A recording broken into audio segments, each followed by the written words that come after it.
E aí, tudo bem? Vamos iniciar a nossa aulinha resumida da Lei 8080, a nossa legislação orgânica da saúde, a Lei do SUS, ou como você quiser chamar, tá? Tô chamando essa aula de resumida por quê? Porque eu já gravei uma bem mais completa, com toda a legislação, artigo a artigo.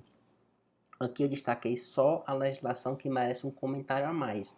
Isso não quer dizer que você não deva ler a legislação inteira. Às vezes é porque é muito intuitivo ou muito óbvio e a letra da lei é cobrada na sua literalidade. Então aqui é uma aula um pouco mais resumida, ainda vai ser um pouquinho grande, mas um pouco mais resumida, tá? De toda forma, se você quer ir mais devagar, procura outro vídeo. É o mesmo nome desse vídeo aqui, só que com o nome aula completa. E por favor, não deixe de ler a letra seca da lei. Cai bastante a literalidade. Isso vai te garantir alguns pontos. Tô com um negócio aqui na minha boca, um, um dispositivo aqui nos dentes. E minha voz está um pouco chiada, mas a gente vai conseguir trabalhar bem, tá? Artigo 1º. Esta lei regula em todo o território nacional as ações e serviços de saúde, executados de forma isolada ou conjunta, em caráter permanente ou eventual, por pessoas naturais ou jurídicas de direito público ou privado. Então, o SUS, pessoal, tem o quê? Tem o dever de regulamentar toda e qualquer atividade de saúde no Brasil, e não apenas aquela promovida pelo poder público. Além disso, envolve ações de caráter permanente ou de caráter eventual, tá? Por exemplo, como o serviço aí de campanha específica, né? E permanente, sei lá, alguma atenção domiciliar, enfim. E no final aqui a gente já vê também que o setor privado também se sujeita às normas do SUS, beleza? É o destaque do artigo 1º. Artigo 2º. A saúde é um direito fundamental do ser humano, devendo o Estado prover as condições indispensáveis ao seu pleno exercício.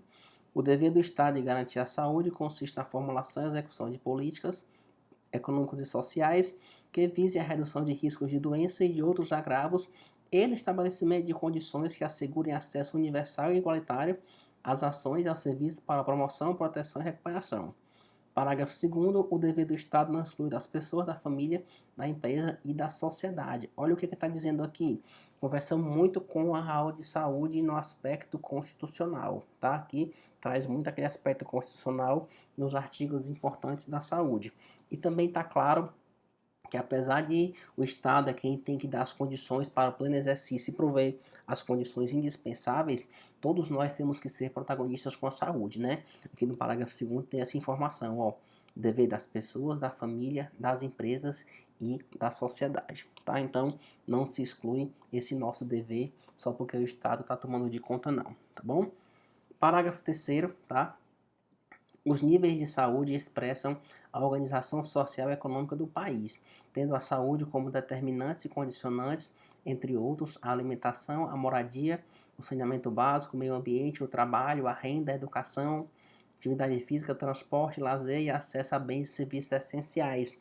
Aqui, ó, tudo isso está bem coerente com aquele modelo social, na verdade, modelo de determinação social da saúde, né, de Dahlgren e Whitehead, tá bom? Também deixa bem claro que saúde não é ausência de doença, né? A nossa legislação tratou saúde como todo esse amplo aspecto aqui desse artigo. Não é ausência de doença, não quer dizer que está saudável. Tem toda uma gama de coisas ao redor, saneamento básico, meio ambiente, trabalho, vários fatores determinantes e condicionantes, tá? Artigo 4º.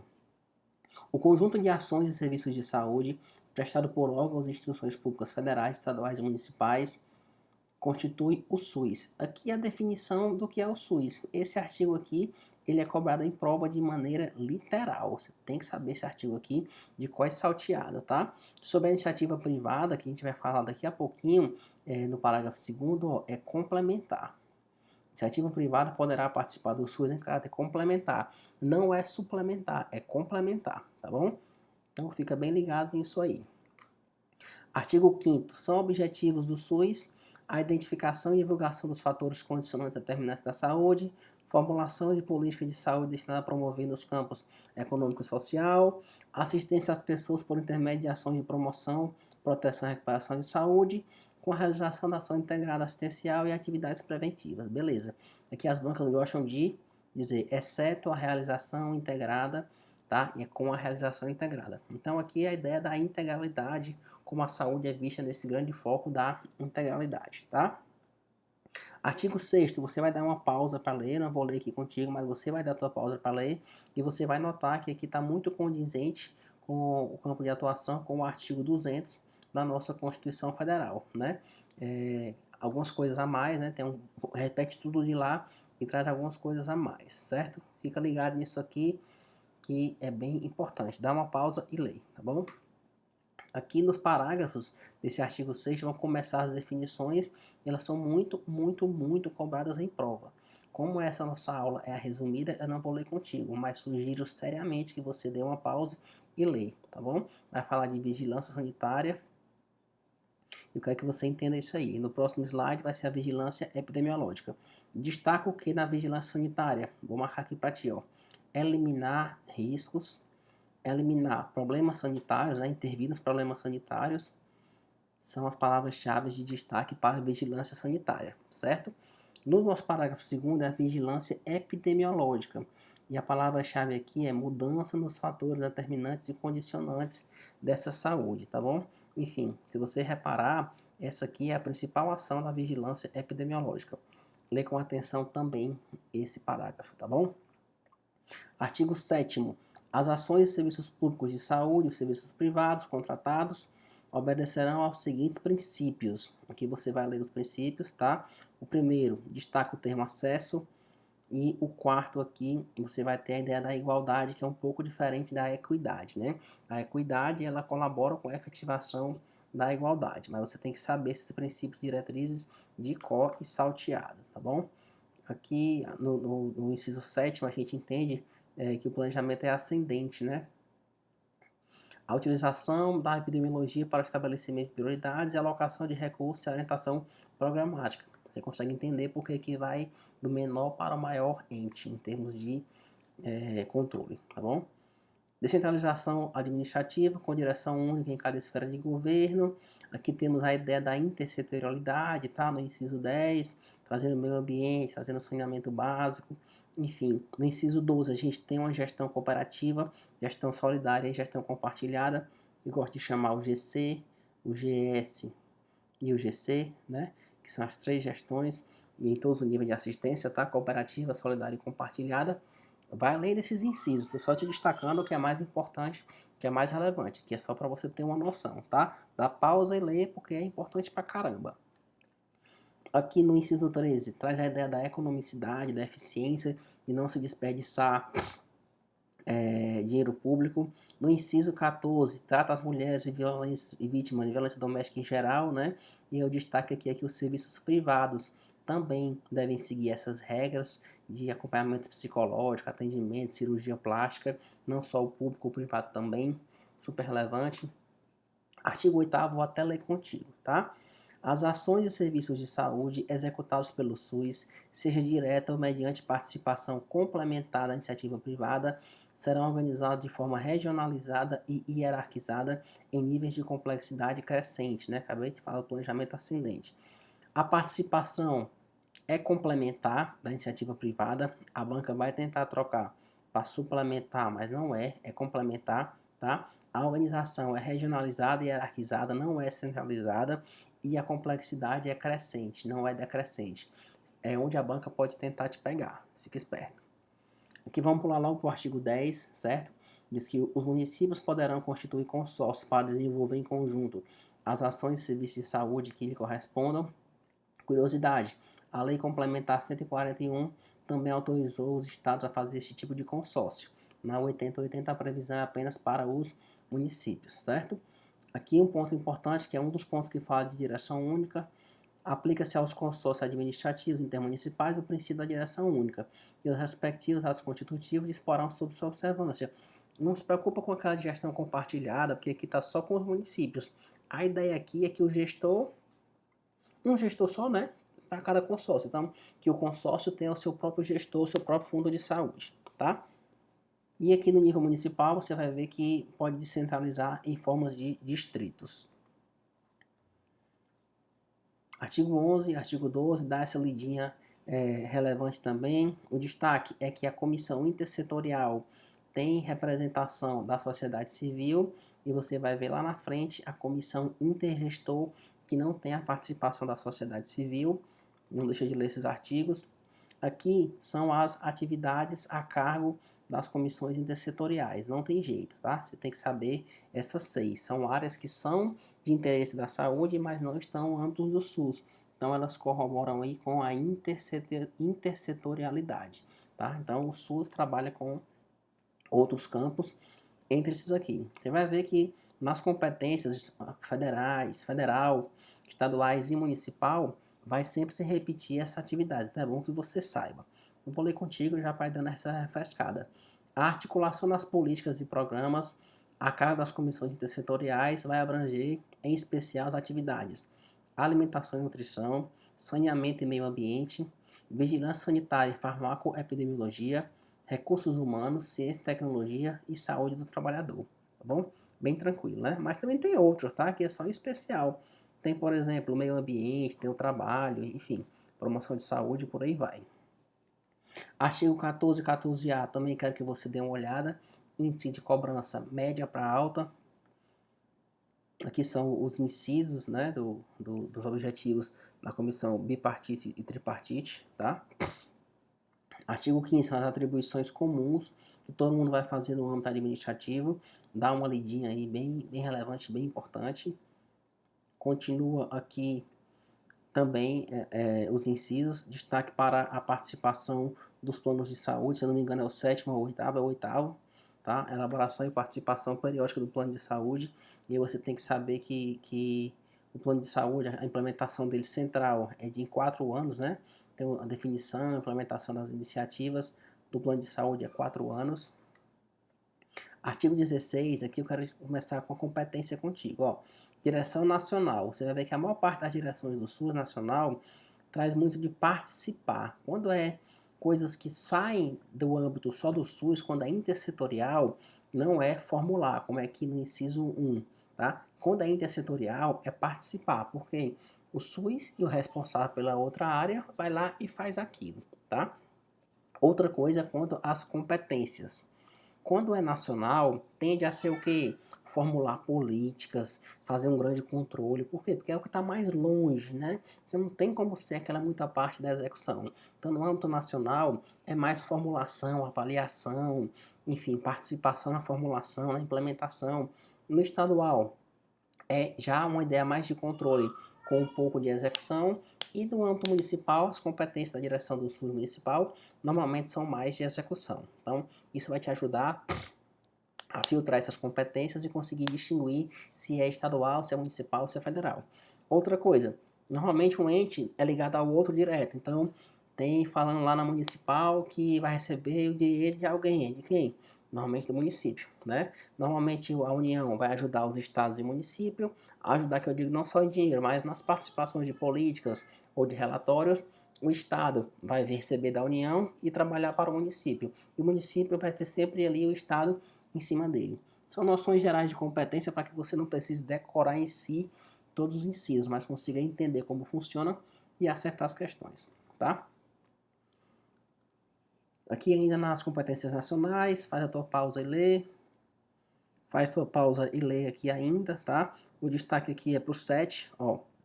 Estabelecer normas e executar a vigilância sanitária de portos, aeroportos e fronteiras, podendo a execução ser complementada pelos estados, Distrito Federal e municípios, né? Que é por causa da complexidade, então pode ter essa complementação, tá? Continua aqui ainda nas competências, certo? Ainda nas competências. Aqui destaque para o 18, ó, onde tem elaborar o planejamento estratégico nacional do âmbito do SUS, em cooperação técnica com os estados, município e DF. A gente tem os planejamentos também estaduais e os municipais, mas aqui a direção nacional prepara o planejamento nacional. A ideia é de federal, né, que cada um cuida do seu, tá? E aqui no 17, ó, você pode também ter ideia do que eu estava te falando dos níveis, né? Competência do nacional, acompanhar, controlar e avaliar as ações e serviços de saúde, respeitadas as competências estaduais e municipais. Se eu vou respeitar as competências estaduais e municipais, é porque eu estou falando de uma competência nacional, né? Aqui segue ainda na competência, tá? Aqui é bom você saber também o conceito de patrimônio genético, que trata no parágrafo 3º, que é tudo que vem de informação genética das espécies vegetal, animal, microbiana. A neném tá falando alto, né? Tá ainda 11 da noite aqui, acordada. Enfim, vamos para a direção estadual do SUS. E aí, ó, promover a descentralização para o município. Se descentralizou para o município, essa competência é do Estado, que é o ente imediatamente superior, né? Dessa ideia que eu te falei, de níveis que você vai conseguir entender bem direitinho. Aqui no 3, ó, prestar apoio técnico e financeiro aos municípios e executar ações de serviço de saúde de forma supletiva. Se eu estou prestando apoio técnico e financeiro ao município, quem é que ajuda o município? É o Estado. Então, essa é uma competência estadual, tá? Então, bem interessante você saber disso aqui.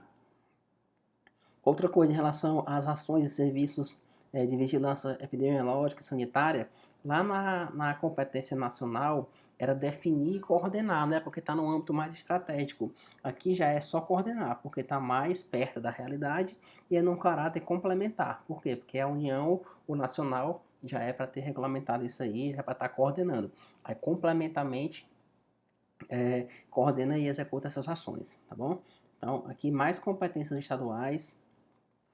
Dá tua pausa e lê, tá? Aqui mais ainda, dá tua pausa e lê. Ó, o 10. Coordenar a rede estadual de laboratórios de saúde pública e hemocentros e gerir unidades que permaneçam em sua organização administrativa. Olha aqui a dica, né? Se vai controlar o estadual, a rede estadual de laboratório, deve ter uma competência estadual, tá? O 11 também quero te dar um destaque, ó, porque normalmente quem estabelece as normas é a União, né? Mas aqui, em caráter suplementar, também cabe aos estados estabelecer as normas de controle e avaliação das ações e serviços de saúde. Artigo 18, já estamos agora na direção municipal do SUS, competências municipais, tá? O 2 fala da participação do planejamento, programação e organização da rede regionalizada e hierarquizada do SUS em articulação com a sua direção estadual. Então, se é em articulação com a direção estadual, só pode ser a direção municipal, né? Porque é que está mais perto dele, né?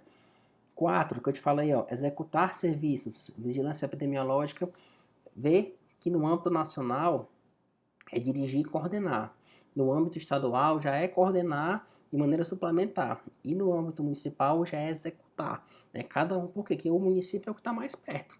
Normalmente é a porta de entrada. Então, como ele está mais perto, ele é quem executa. O de cima dá uma coordenada e o mais de cima, a união, é quem faz essa definição e controle. Se você for partir para níveis de planejamento, você pode até pensar nessa ideia aqui de níveis organizacionais, tá? Não é bem assim que funciona a nossa federação, mas é só para você ter uma noção de competência que ficar mais fácil. Aqui eu tenho um nível estratégico, aqui eu tenho um nível tático, aqui eu tenho um nível operacional. Aqui se dá muito nas administrações de empresas e algo do tipo. Tá? O nível estratégico normalmente é o nível de planejamento. Aqui você pode pensar na união, certo? Não é a nossa divisão de federação, não é assim, tá? Não é um ente maior do que o outro, em termos de direito. A nossa Constituição dá as competências, não é que a União é mais importante ou ela é maior do que o Estado ou do que o município, não.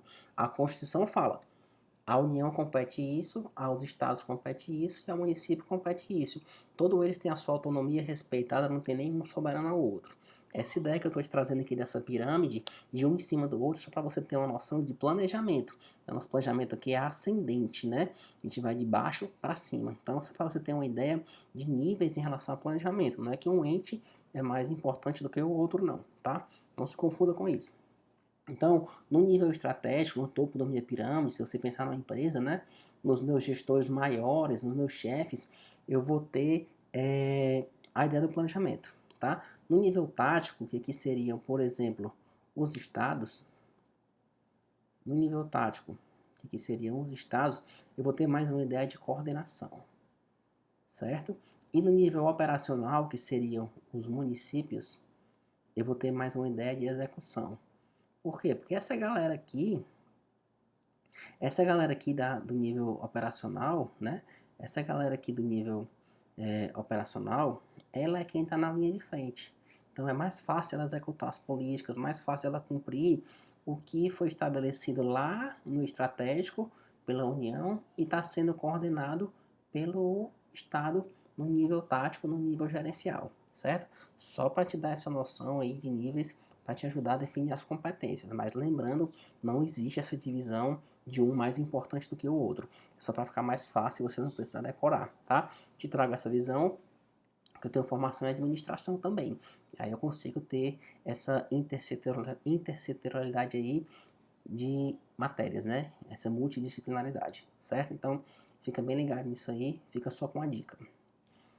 Enfim, aqui as competências da direção municipal do SUS, dá a tua pausa e lê, tá? Aqui o restante, dá a tua pausa e lê também, bem importante, cobrança altíssima, certo? Ainda aqui, continuando as competências, destaque aqui para o 8, gerir laboratórios públicos de saúde e hemocentro, né? Aqui significa que você pode também encontrar com as palavras que o município faz a gestão da espera, certo? Os consórcios administrativos são intermunicipais, então já leva as competências do município, né? O nome já acaba dizendo tudo. Aqui no 9, colaborar com a União e com os estados. Se eu colaboro com a União e com os estados, eu sou o município, né? Então, competências municipais. Você vê que muitas competências você consegue matar só pela lógica ou só por esse entendimento aí de quem está mais perto de quem está mais perto do povo ou não, né? Outro exemplo aqui, ó. Controlar e fiscalizar os procedimentos do serviço privado de saúde. Por quê? Porque o município é quem está na ponta, né, para fazer essa fiscalização.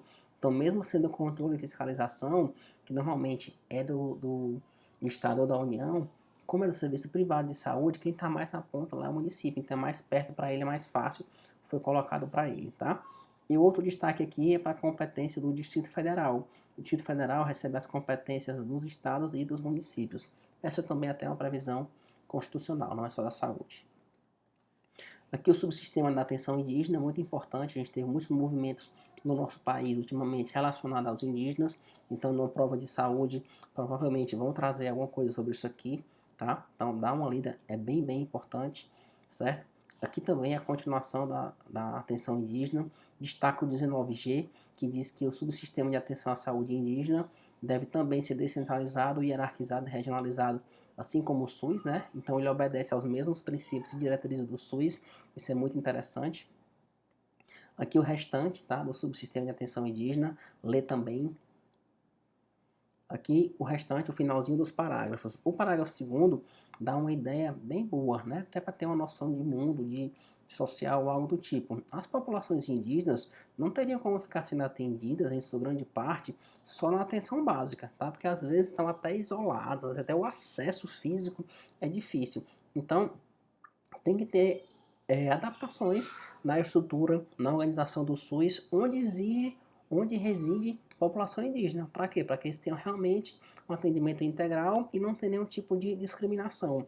Então, não dá para ficar só na atenção básica, que às vezes a atenção básica nem chega até eles. Então, tem que ter esse olhar especial ao subsistema indígena, certo?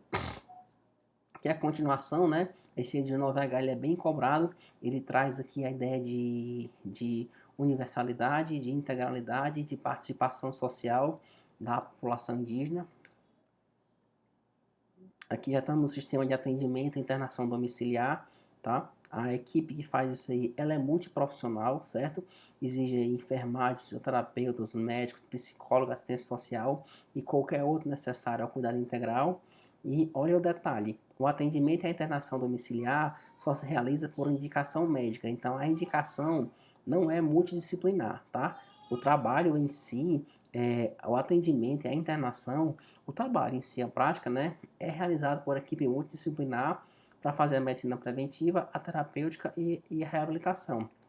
Mas quem faz essa internação é só a indicação médica, certo? Então não pode, por exemplo, o enfermeiro, o fisioterapeuta, o psicólogo, o assistente social chegar lá e fazer essa indicação de internação. Não, só o médico. Mas na hora do trabalho, para atuar nesses 3 setores, medicina preventiva, terapêutica e reabilitadora, aí sim chama a equipe multidisciplinar, beleza? Aqui assistência terapêutica, tá? Tecnologia em saúde, vale a pena também você dar uma lida. Aqui os protocolos, né, que agora são administrativos e são baseados em evidências científicas. Então, quando uma terapia não dá certo, ou é insatisfatório, ou tem muito efeito colateral, troca, né, e por aí vai. Continuação, tá, da terapêutica e incorporação de tecnologia em saúde, lei, porque é importante, índice de cobrança, incidência média.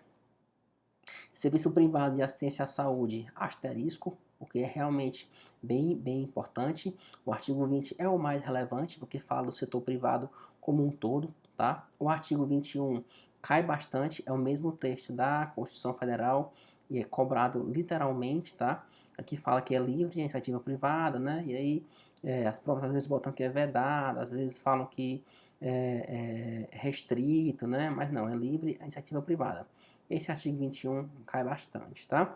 Artigo 23 a gente tem que conversar sobre ele. É assim. Fala da participação do capital estrangeiro na assistência à saúde. Eu vou até botar uma tela em branco para ti, tá? Aqui na lei tem todas as exceções. Fica esperto que a questão pode te perguntar, de acordo com a Constituição, de acordo com a Lei 8080, olha para a tela, de acordo com a legislação da saúde, tá? A regra geral, mesmo a pirâmidezinha parecida com aquela, aqui já é uma pirâmide de normas, tá? A Constituição é a nossa norma maior, certo? A Lei 8080, ela está embaixo, tá? E aqui embaixo ainda vou ter regulamentos, decretos, portarias, coisa do tipo. O que está em regulamentos, decretos e portarias, aqui eu estou te trazendo noções de direito, tá? Não pode ir contra o que está na lei. E o que está na lei não pode ir contra o que está na Constituição. Conclusão, a Constituição é a nossa regra, certo? Tranquilo, né? A Constituição, ela disse que é vedada, é proibida essa participação de capital estrangeiro em assistência à saúde, salvo os casos previstos em lei. Então, a regra é a vedação. Mesmo que eu tenha 500 casos de exceção, a regra é que é proibido. Aí veio a Lei 8080 e disse, é permitida nesses casos. Então, se a prova te perguntar, de acordo com a Constituição Federal, a participação da capital estrangeira na saúde, tem que colocar, é vedado, não tem para onde correr, tá? Você coloca que é vedado e vai ser feliz com o teu pontinho, até botar uma cor aqui diferente, e vai ser feliz com o teu pontinho que você ganhou. A regra é a vedação, a Constituição é quem manda, tá? Mas a questão pode trazer o comando assim, ó, de acordo com a Lei 8080, a participação do capital estrangeiro na assistência à saúde, aí você, infelizmente, vai ter que colocar que é permitido, mesmo sabendo que o legislador cometeu aqui uma atecnia, tá? Você vai ter que marcar para você ganhar esse ponto. E se tua questão falar assim, de acordo com a legislação da saúde, aí foi bem genérico, não disse nem a lei que ele queria, né? Aí aqui, de acordo com a legislação, ó, é vedado. Por quê? Porque a Constituição é quem manda, a Constituição é a regra, tá? Então, fica bem esperto com isso. Apesar de aqui na Lei 8080 falar da permissão, que é permitida, a verdade é que é vedado e aqui são só as exceções. Fica bem esperto com isso, tá? Os incisos a seguir são as exceções. A lei trouxe a palavra permitida por atecnia do legislador. Deu para entender, né? Beleza. Artigo 24, ainda nos serviços privados, fala desse caráter complementar, né? Ou seja, quando o do SUS for insuficiente, ele pode recorrer ao serviço da iniciativa privada. Então, aquela ideia do complementar, tá? O artigo 25, também muito relevante, porque diz que as entidades filantrópicas sem fins lucrativos vão ter preferência, ou seja, as entidades que têm finalidade lucrativa também podem participar do SUS. Apenas a sem fim lucrativo tem a preferência. As bancas gostam de dizer que as entidades com fins lucrativos não podem participar do SUS. Isso está errado. Ela pode participar sim, tá? De forma complementar. Mas a preferência é das sem fins lucrativos. Não é exclusividade. A com fim lucrativo pode participar também. Só não tem a preferência, de forma complementar, certo? E esse parágrafo único aqui, ó, do artigo 24, você tem que saber ele também decorado, porque ele cai nessa literalidade, tá bom? Porque diz que é mediante contrato ou convênio e se respeita as normas de direito público e ressalta essa participação complementar. Então, muito importante esse slide, você tem que saber tudo dele. E os detalhes que eu te falei agora, onde as pegadinhas da banca podem querer te pegar. Aqui é da noção básica de que se o cara vai receber alguma participação do SUS, ele é particular, claro que ele não pode exercer cargo, chefe ou função de confiança, né? Telesaúde está bem relevante, até pelo nosso momento histórico atual. certo? Destaque para o 26C, que o profissional de saúde se assegura a liberdade e a completa independência de decidir sobre ou não a telesaúde, mas leia tudo, certo? A telesaúde é bem importante. Aqui também a continuação da telesaúde, bem importante. Destaco o 26H, que diz que o profissional não precisa se inscrever de maneira secundária ou complementar nos conselhos de saúde por toda a jurisdição. Isso garante o maior acesso aos recursos assistenciais, né? Então a pessoa e os procedimentos valem para o país todo. Então, se eu estou no Ceará, me consultei com um médico de São Paulo. Aqui está falando mais de pode ser o médico. Vamos lá. Eu estou no Ceará, pego um médico de São Paulo e me dá uma receita no PDF. Aí eu vou lá no Rio Grande do Norte e vou comprar essa medicação, né? E que é mais recurso assistencial, mas a medicina também cabe aqui. É bem aplicado, tá? A ideia do recurso assistencial é como gênero, não como espécie. Aí, digamos que na farmácia do Rio Grande do Norte, diz, não vou aceitar, né? Porque esse médico não está inscrito no conselho aqui do Rio Grande do Norte. E mais, você estava no Ceará, quando você se consultou, e o médico é de São Paulo. Então, quero a inscrição dele no Ceará, que é o local do paciente, em São Paulo, que é onde ele está exercendo a atividade, que ele é o de lá, né? Mas exerceu no Ceará, que o paciente está lá, e você deve comprar no Rio Grande do Norte. Então, a lei trouxe que não precisa de inscrição secundária complementar, justamente para garantir o maior acesso aos recursos assistenciais.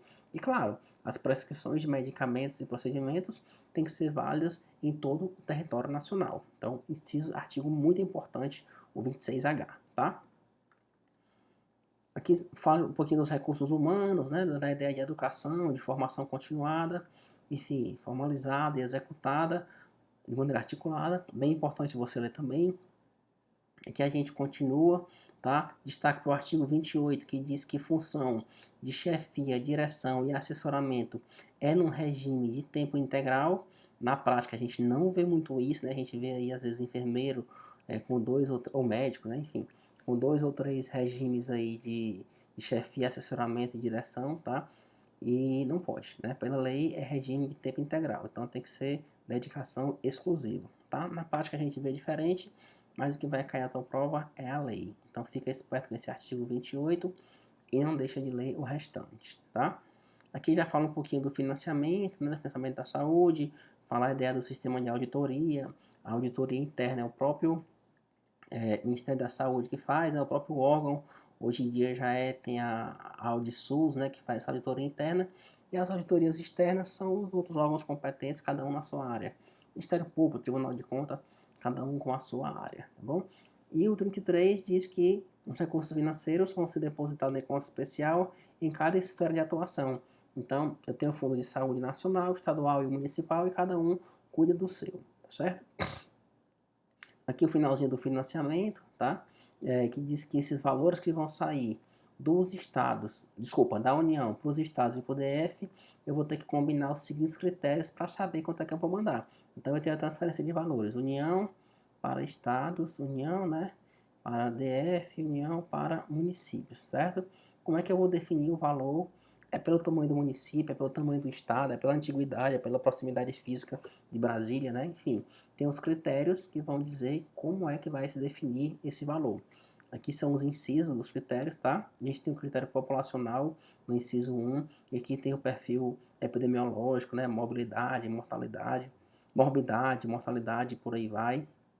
Aqui, características quantitativas e qualitativas, então, qual tipo de saúde aquela região presta, serviço de saúde aquela região presta, quantos profissionais tem, qual a complexidade, né? Enfim, nível de participação nos orçamentos estaduais e municipais, aqui não tem o federal, né? Se o federal é quem está mandando, então só pode ser para o orçamento estadual e municipal, ressarcimento de atendimento prestado, enfim, são os critérios para se definir e você tem que saber, tá? Esse parágrafo aqui, segundo, cai demais de planejamento e orçamento, diz que é vedada a transferência de recursos para financiamento de ações não previstas nos planos de saúde, exceto em situações de emergência ou calamidade pública na área da saúde. Aí a banca bota o que aqui, no lugar do exceto, bota assim, ó, inclusive. Que eu já vi pelo menos umas 10 questões assim, sabe, de cabeça. Não é inclusive, é exceto, né? Quando a situação é emergencial ou calamidade pública na área de saúde, pode sim ter essa transferência de recursos, tá? Esses eram os pontos que eu queria te trazer. Você vê que poucos artigos eu li com você, mas eu espero que você tenha lido sozinho, né?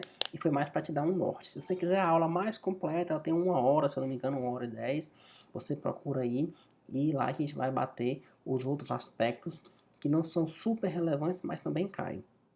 Reitero minha orientação inicial. Não deixe de ler a lei inteira pelo menos uma vez. Vai no site do Planalto e lê a lei inteira pelo menos uma vez. Aqui eu te orientei, aqui eu te guiei para o que cai mais, para o que é mais relevante, para o que é mais cobrado e também para as pegadinhas que a banca traz. Ainda assim, tivemos aí mais de meia hora de aula, mesmo sem eu ler todos os artigos. Então é uma lei muito importante, a Lei 8080, tá? Peço que você resolva questões sobre o assunto. Qualquer dúvida, não deixe de me chamar. Se você não encontrar esse vídeo, comenta em qualquer vídeo que com certeza eu te respondo, tá bom? Espero que você tenha gostado e principalmente você tenha aprendido. Peço que você se inscreva no canal, que você me ajuda e deixe o teu gostei, que você também me ajuda demais. Bons estudos!